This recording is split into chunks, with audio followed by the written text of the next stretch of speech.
We'll be in the CSB from this point forward, and we have actually 50-something Bibles out there in the hallway that I'll be switching out this week.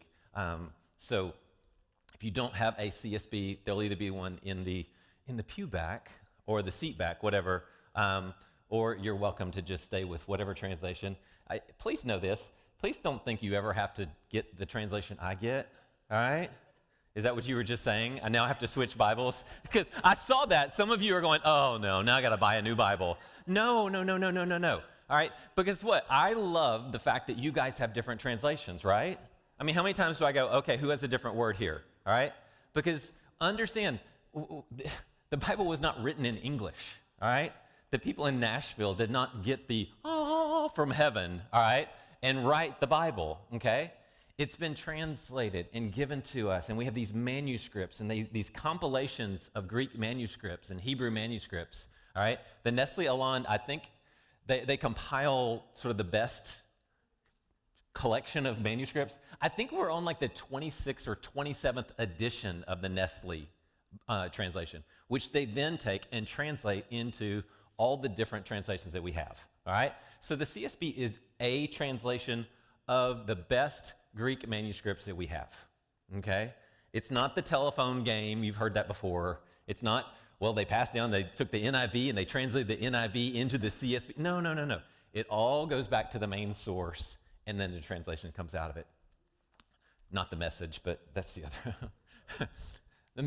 If you ever wonder the Message is a guy that read the Bible, saw it, and went, I think it's kind of folksy to say it this way, all right? That's the Message Bible, okay? The Living Bible is somewhat similar back in the day. Anybody else have the Living Bible, the green one? All right, we had the green one. Okay. All right, I'll quit rambling. All right, kids are all good. All right, but like I said, I will be going out of the CSB from this point going forward. So know that. All right, Galatians. You should be in Galatians 6. Everybody there? Galatians 6. Let's finish this thing off today.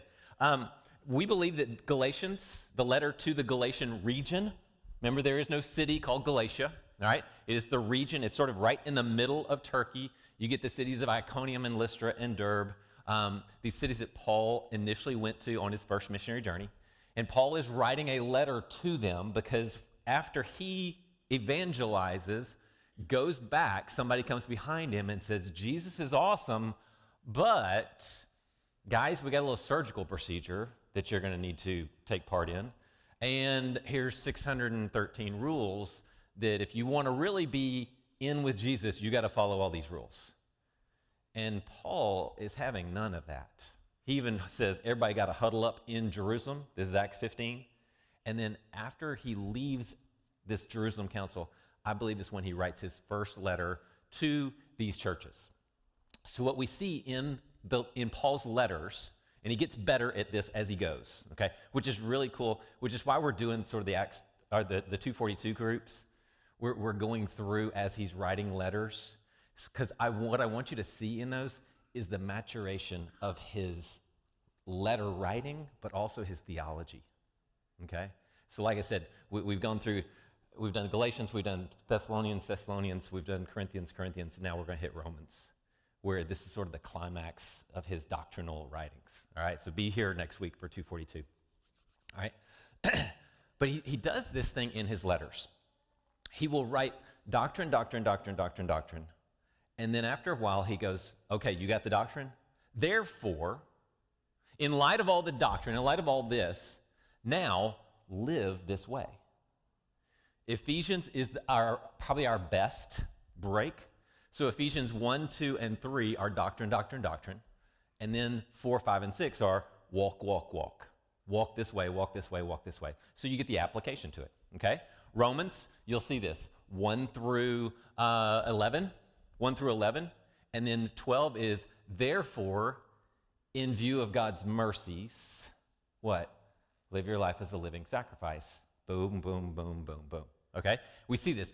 Philippians is a different letter. It's just, don't go there with Philippians. That's just Paul talking to his sugar mama and the other people in the church. All right?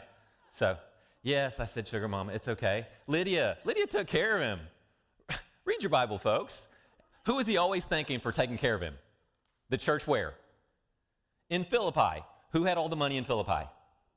Lydia. She sold purple, all right? That's Paul's sugar mama, Dana. Don't get to giggling on me here. All right. All right. So, but what do we see? What's the doctrine in the Galatian letter? What's the message? The message is what? You see this in 5:1. Christ has freed us to what? So that we can live in what? Bondage to the law? Just sin management 101? Just got to work hard. Don't do bad things. Don't say bad words. Don't go to bad movies. Don't listen to bad music. Don't do anything bad, right? Christ has freed us to that wonderful lifestyle, right? Anybody there? You're just worn down because you're trying to manage your sin. Newsflash. That cross took care of your sin. You don't, all right? You live a life of worship, not trying not to sin because Christ already took care of your sin. He freed us so that we could be free, not so that we could be bound to a set of rules. So if nothing else this year, drop the sin management path that you're on because it's frustrating, isn't it? Because you fail, and so do I. And even if you did succeed, what's it going to produce in you? Pride, right? How many of you ever lived this beautiful, wonderful, glorious, ethical lifestyle and you went, all the glory to God and me, because look at my boxes. Or when you fail, what's it going to lead to? Depression, frustration. And Satan's got you. Either way, he's got you. If he's got you depressed or if he's got you prideful, you're his. You're done. But Christ has freed us to live in freedom. And that freedom for you to live your life in the beautiful, amazing way of following the one rule Jesus left us is what? Love one another. And to do it beautifully and do it romantically and adventurously. It's why you're still breathing. Y'all with me? You are still breathing this morning because Christ has something amazing for you to do in someone else's life. Otherwise, why would we still be here? And here's the problem. So many times people in the church, they get into sin management and then they get into, well, I just got to hang on until I die. I'm still here. All right, maybe I'll die tomorrow. Piper has a great book, Don't Waste Your Life. Just don't waste your life. You are still breathing because Christ has freed you to live in the freedom of blessing people, of encouraging people, of doing amazing things in your life. And that's what I think Paul is trying to convey to these Galatians, because these Judaizers came around behind him and went, nope, it's all about sin management. And Paul went, no, it's not. Don't fall for that. It's about freedom and the freedom to love people. And that's what we want to be about today. So here we're going to go, Galatians 6, verse 7 is where I want us to start. If you want to read 6:6 and share it with the person who teaches you, you are welcome to share as much as you like, all right? I won't preach on that. Don't be deceived. God is not mocked. Anybody have a different word for mocked? It's not a great literal translation of that word. It's the Greek word mukterizo. Everybody say mukterizo. Mukterizo. All right? Everybody point at your nose. All right? This is the word. It means your nose. All right? So don't nose God. Isn't that great? It's Ruby, don't laugh too loud. All right? It's the idea of what do you do with your nose? What does a horse do with its nose? It snorts. You don't turn down your nose at God or look down your nose at God, okay? That's sort of the idiom that's going on here. So don't be deceived. God is not someone you can look down your nose at. He's not someone you can blow off. He's not someone you can ignore, all right? You can't thumb your nose at God, whatever all these things that we do with our nose, okay? That's kind of what he's saying. Do not be deceived. Deceived is the word planeo. I've said this many times. We get our word planet from this. Why? Because the planets do what in the sky? Do they follow set constellation patterns? No, they go, I think I'm going over here now, and I'll go over here now. I mean, they're in their own, but to us, it's going, why is it over there? It was over here, now it's over here. Because the early people thought, what is that wandering star that's wandering away from its course? Well, that's a planet, all right? Planeo, planet, all right? You see where we're going with this? Don't wander away from the truth because you cannot thumb your nose at God. And what he's aiming at is you can't thumb your nose at God's principles and God's laws and the way God has designed this world to work. You can't do it, all right? Who was deceived? Who was deceived and thought they could get away with this and that the consequences would not apply to them? How many, 3 chapters in? I always love this. I had somebody say one time, they said, here's the first 3 chapters. All right? Ooh, it did creak, didn't it? All right? First 3 chapters, that's what God wanted. And the rest of this is the rescue plan. This is the rescue operation, this side. This is how well we do as humans. And this is how much God loves you. Isn't that awesome? I just love that, the way somebody showed me that one time. All right? But that's the idea. This is the rescue plan. Why? Because when the serpent comes to Eve, he says what? Did God really say not to eat from any tree in the garden? What's he questioning? The commands of God. And she goes, no, just this tree. If we eat this, we'll die. You won't really die. What's he questioning? Number 1, the command. And number 2, what? The consequence. You won't suffer the consequence here. And Eve was planeo, deceived, drawn away from the truth. And that is exactly what Satan is trying to do every single minute in your life. He's trying to deceive you. That's why you must know the truth. You must stand on the truth and understand the truth, because you can recognize it when you see it, when someone's trying to deceive you. But they are being drawn away. Can you think of other examples of people who thought the consequences would not apply to them? Anyone? Say it louder. Jonah. Okay. I'll just run away from God. How's that working for you? It's like a kid, just keep running away, and you're like, I've got you. You're not, your feet aren't even on the ground. I'm holding you up, and you're still running away. Somebody said David. Oh yeah, David's spot on. Yeah, I can be with Bathsheba. What could go wrong? I could kill her husband. What could go wrong? Oh, look, I'm getting away with this.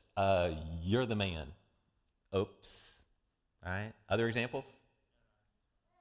Ananias and Sapphira. Yeah, we'll just keep back. Nobody will know. All right. Yeah, it doesn't work out. Why? Because what's the principle? You cannot mock God. The consequences are going to follow you. You do not get away from the consequences. Now, are consequences bad? When? When you do bad things. Can consequences ever be good? Yes, when you do what? When you do good things. All right? One of the words we taught our kids very early on is consequences, right? And they call them concaquinkers, all right? And this was the whole thing at our house, because we always taught them, if you do this, this is the consequence. If you do this, this is the consequence, all right? And Ash and I have absolutely zero mercy in us at any time. And so when they did bad, they got the consequence, all right? And they learned that word. But that's the one thing we have to learn. You are not above the rules. What makes you think you're above the rules? What is it? What is it in you that makes you think, well, this won't apply to me? What if you're young and stupid? Anybody been there? Some of you ain't young anymore, but you're still stupid, all right? Some of us are older and still stupid, okay? Right, Bobby? All right? So, I told Bobby, he's already lost 40 pounds. It's like 12 minutes into the new year, he's already lost. We're just taking out organ after organ, all right? That's the Bobby Boys weight loss program, all right? Just start taking out organs, all right? But this is, what about money? What about means? Do means make us think the consequences don't apply to us? Yeah, and you are deceived. You're no different than Adam and Eve. You're being deceived. Look at this principle. 4 always answers the question, why? Why should I not be deceived? Because God is not mocked. Why? Because if a man, I'm going to do my own little translation. If a man might sow whatever, If a man might sow whatever, might, possibility, this he will also reap. So there's a possibility on the front side of this sentence, right? All right, it's called a subjunctive verb, all right? It's a possibility. You might do this, but if you might and you do it, there's a future tense verb. You will reap. It doesn't say you might reap, all right? It doesn't say if you might sow, you might reap. It says you might sow, but you will reap. There are consequences. There are consequences, good or bad. Here's 3 principles. Number 1, it's a positive thing, and we've kind of gone over this, all right? If I plant a pumpkin seed, what's going to come out of the ground? A pumpkin, all right? If I don't plant a pumpkin seed, what is not going to come out of the ground? It's a negative, you see? All right, so if I do something, I get something. If I don't do something, I don't get something. But then there's also the exponential. How big is a pumpkin seed? How big is a pumpkin? See what we're working here? So how many of you remember that one small decision in your life that has had enormous consequences? Devastatingly enormous consequences. All right? Good or bad. All right? And this is just the principle. This is the way this thing's going to work. And what are those activities? Think about the things you do on a daily basis that you might be sowing on a daily basis. Think about what you do.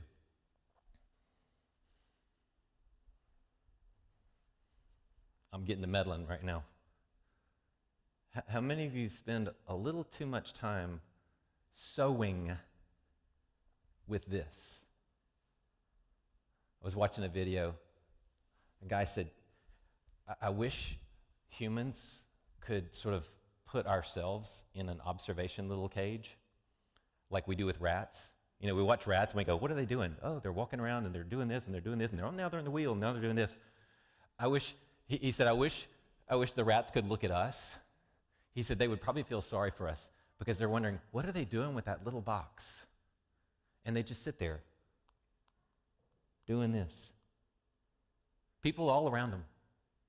And they're still doing this all by themselves for hours. And he said, I bet the rats are going, what are they doing?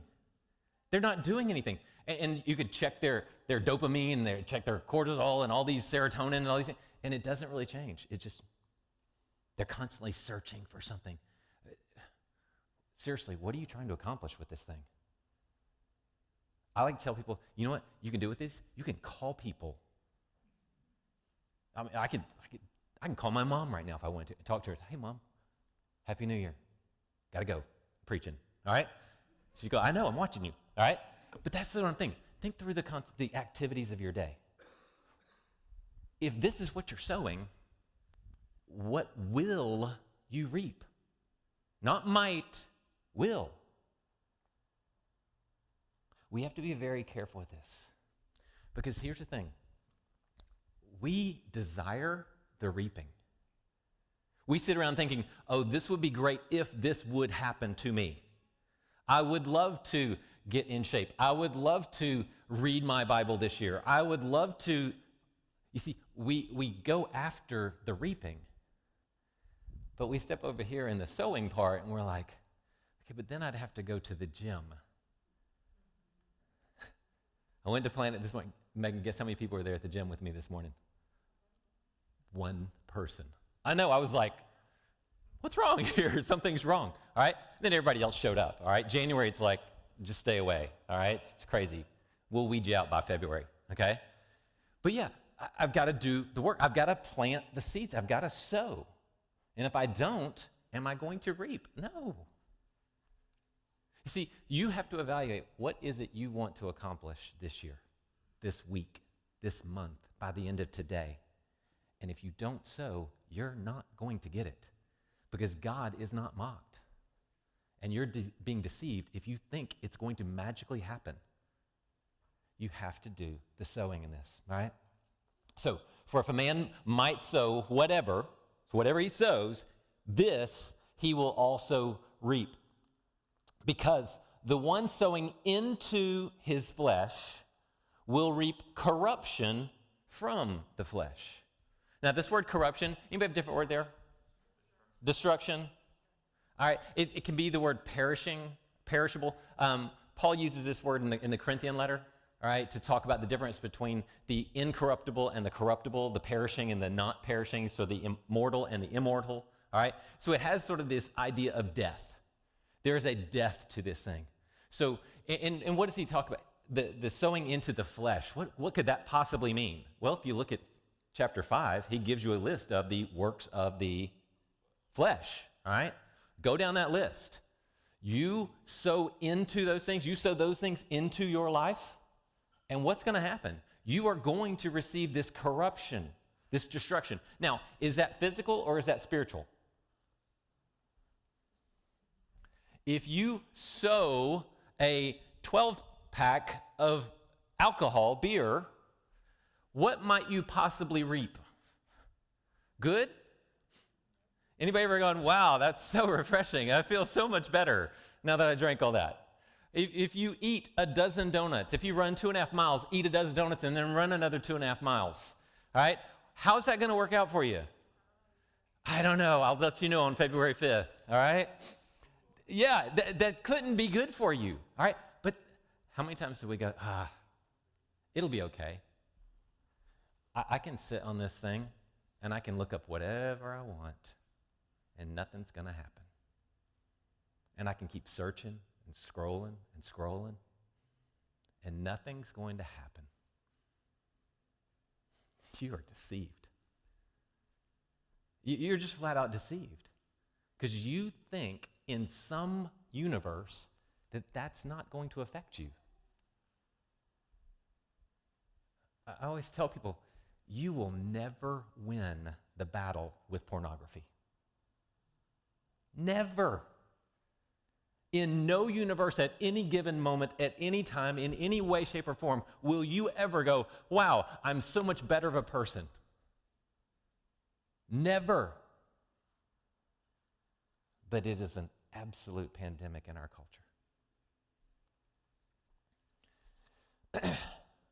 The one sowing to his flesh will reap corruption from the flesh, but the one sowing into the Spirit will reap eternal life from the Spirit. Now, here's the question I had. Can you do both?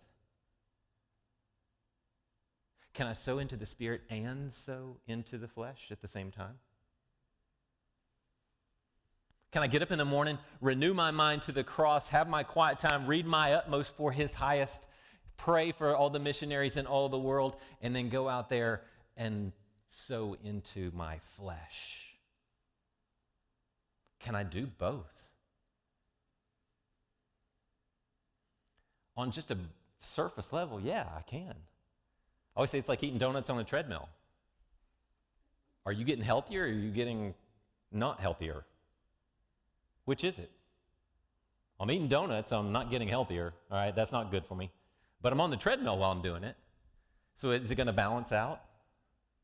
Am I going to be okay at the end? No. No, you're just deceiving yourself. You think you're doing something. What does it mean to sow into the Spirit? What are the seeds? If I'm sowing into the Spirit and I want to reap from the Spirit, what are the seeds that I'm sowing? Before you start making your list of read your Bible, pray, go to church, stop. Stop doing all those churchy things. You with me? Because the very first seed, the very first thing you need to do is sit at the foot of that cross and renew your mind to the beauty of his forgiveness and his mercy and his love. Then, after you have done that, then go, you know what? I need to get in his word. I need to know truth. I need to spend time in prayer because my Father wants to hear from me. I need to reach out. I need to be a part of a great church so I can encourage and love on other people, so I can bring people into the fellowship so that we can pour into each other. I need to do all of these things. But first, renew your mind. So that's why Romans 12:1. It doesn't start with, now go behave. It says, by the renewing of your mind, present your bodies as living sacrifices. So if you want to sow to the Spirit, it starts with renewing your mind. Then you can go into all the other things. Romans 12 is it's just a whole list of them. Whole list of things you can be doing to sow into the Spirit. And what will be the effect? If I sow into the Spirit, if I renew my mind and then go, okay, God, now that I've renewed my mind to this, I want to read your word. I want to pray. I want to be a part of a church. I want to do all these things. What's going to happen? What will happen? Consequentially, what will happen? You will have what? Eternal what? Life. You see how he's contrasting this? You sow into the Spirit, you get what? Corruption, destruction, death, perishing. But if you sow into the Spirit, you get life. Is that physical life or spiritual life? Could go both ways. All right? But now, and watch this. In verse 9, y'all with me? But now, may we not get tired in doing good. Now, I changed that, right? Everybody see that?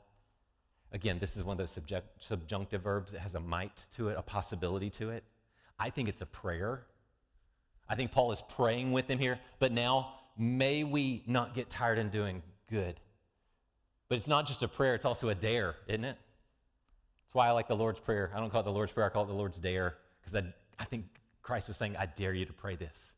I dare you to say, give me this day my daily bread, not my monthly supply so I can have in the pantry and have 3 refrigerators out in the garage and 2 freezers and a side of beef and all this stuff.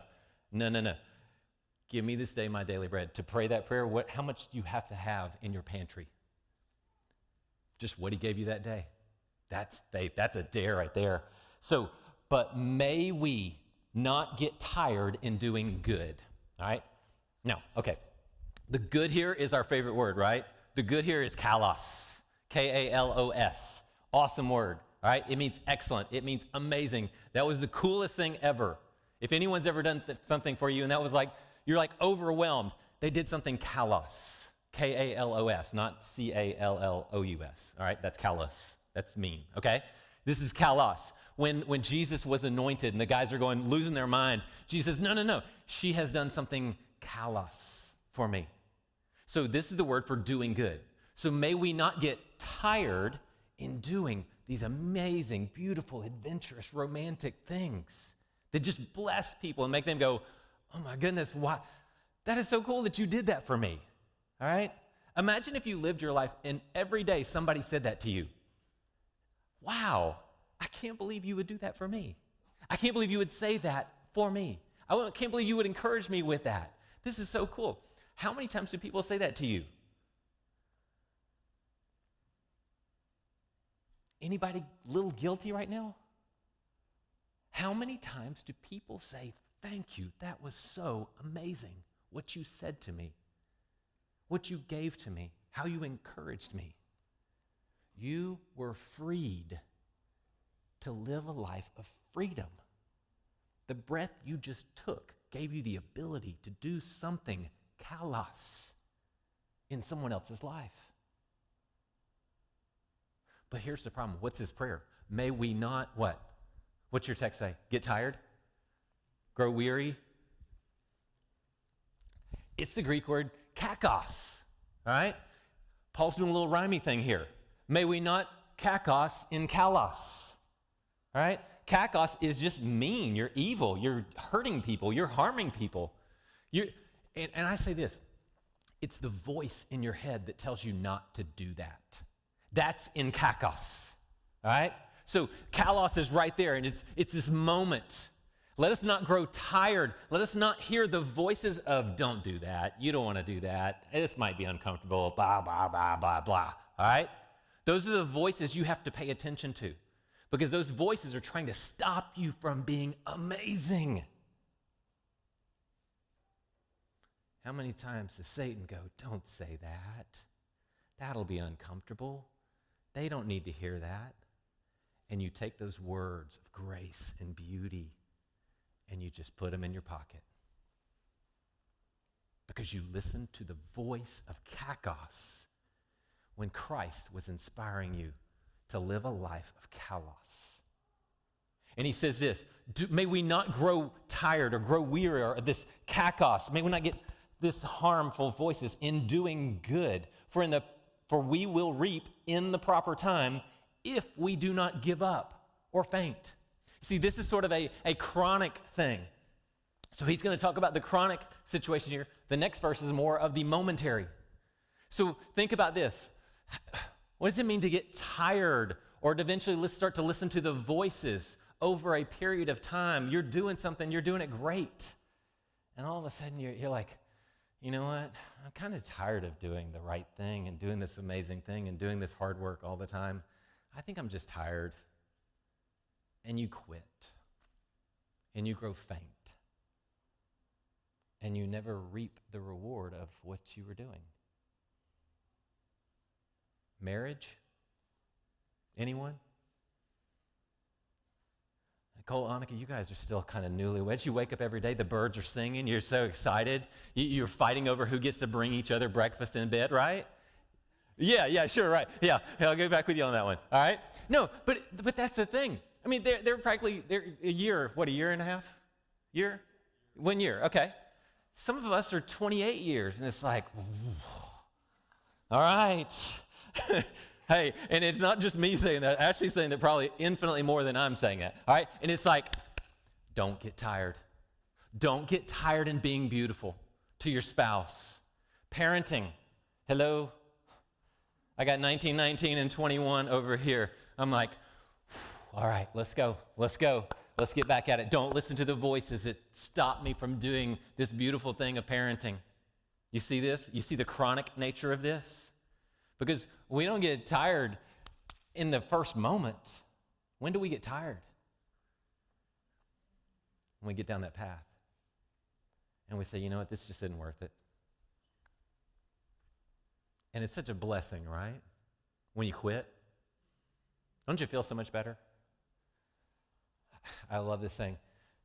It's gonna be hard and it's gonna hurt either way, whether you quit or whether you keep going.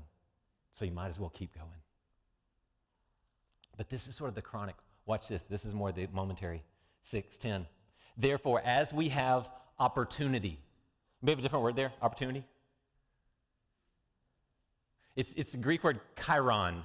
Kairos is the Greek word for season. Kairos. All right? Chiron is, there's a season. There's a season right here. Therefore, as we have a season.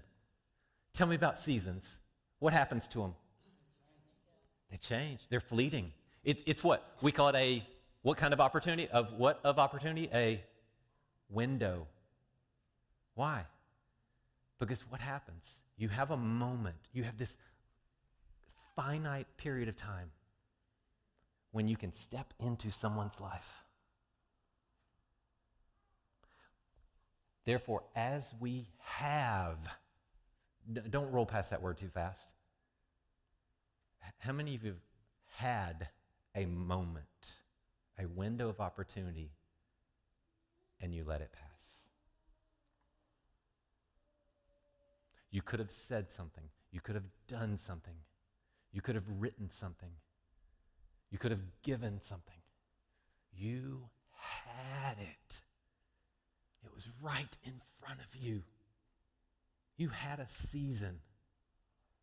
Therefore, as we have opportunity, again, a prayer dare, may we work toward the good of all. How often do we have that moment? And that kakos voice jumps in and says, don't do it. Don't do it. And this window of opportunity closes.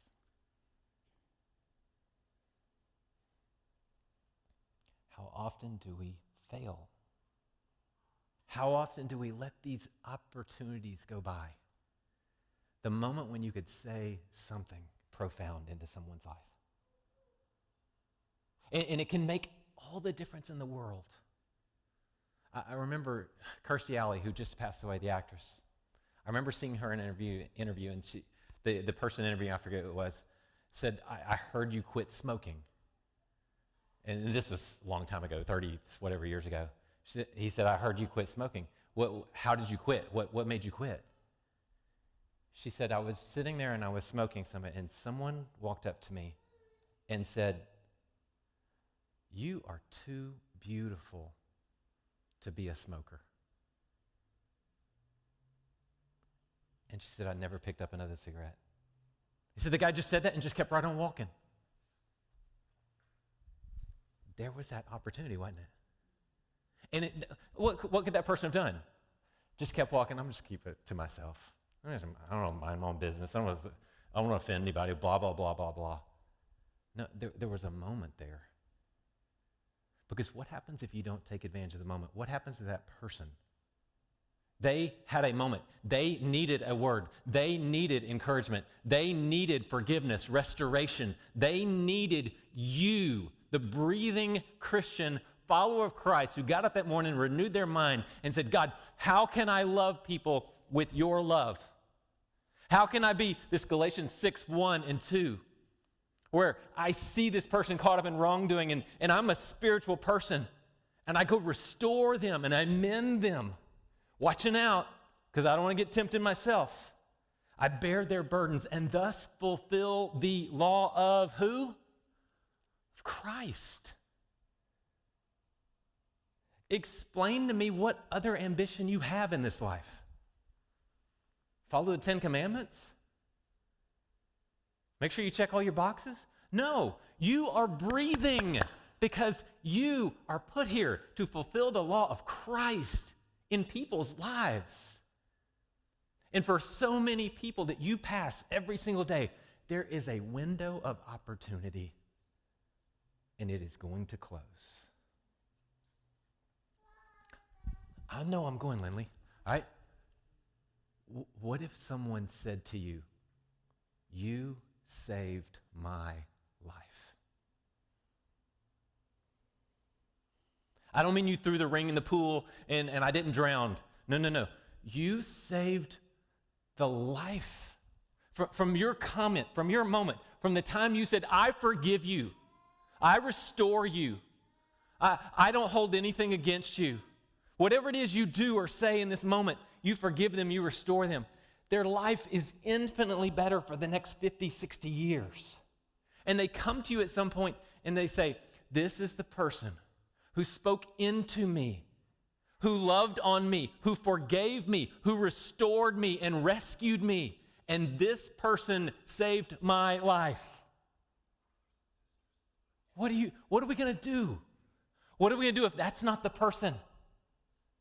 If I'm not the one doing this, who will? That's sowing. Just go sow into people's lives. And don't get tired. Don't listen to the voices that say, don't say that now. That'll be awkward. That'll be weird. No, say it. The Spirit is compelling you to say these things. Jump in, because somebody, someday, somewhere might just say, you saved my life. So what's the application? What do you want to reap? What do you want to reap this year? What do you want to become this year?